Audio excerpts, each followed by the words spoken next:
Assalamu alaikum, barkamu da sake saduwa a cikin sabon bidiyo. Kamar yadda kuka gani na ce zan nuna muku yadda za ka magance matsalar group ɗinka. Yanzu a sa misali ka buɗe group, to da ka buɗe group wajen concentrate ɗinsa sai ka sa mai suna, da ka sa mai suna ya ka zo ka ɗora mai hoto. Kana ɗora mai hoto to can sai wani ya zo ya canja ma sunan group ko kuma zo ya canja ma hoto. Ko kuma mutane su takura ma da sako, kuma kai ba magana kake ba, ko kuma kana dan wani uzuri su zo su takura ma da wato to insha Allah kai da sako insha Allah yau yadda za ku magance wannan matsalolin ga da cika ku biyo. Assalamu alaikum, barkamu da sake saduwa cikin bidiyo. Kamar dai da kuke gani na ce zan nuna muku yadda za ku magance matsala idan kana da group a WhatsApp.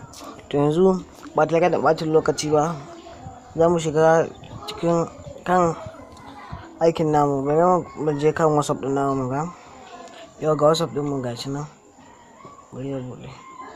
To ga WhatsApp nan ya bude. Yanzu za mu je kamar kan group dina, ga wani group dina Arewa 24, to sai mu shige shi kamar haka.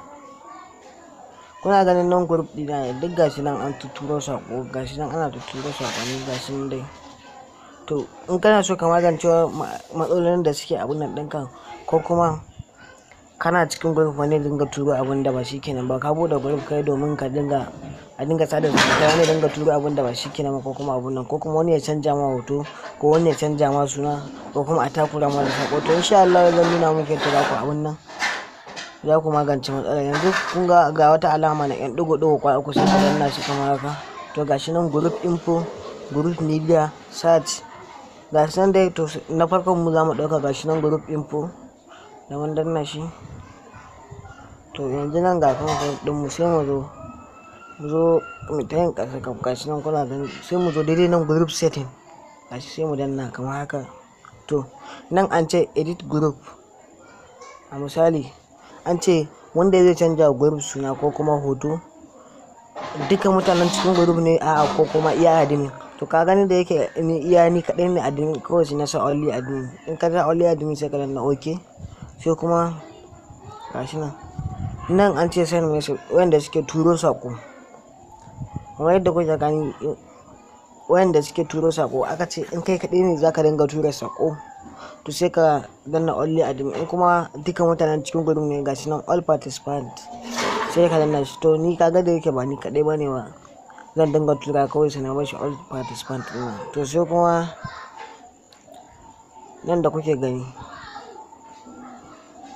idan za ka ba mutum admin ne, nan kuma a misali yanzu ga wani nan, ku ga wata nan ga Aisha a misali.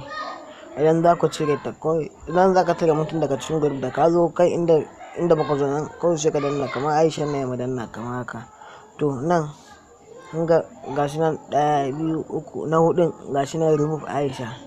Yawo gani bari in samu wani maza kawai da remove Aisha gashi nan, da an danna remove Aisha nan zai cire, za ka cire mutum daga cikin gurin. Masu kallon mu da fatan dai kun ilmanta kuma kun fahimta. Muna roƙon ku da ku daure ku danna mana subscribe, kana sai ku danna mana ƙara.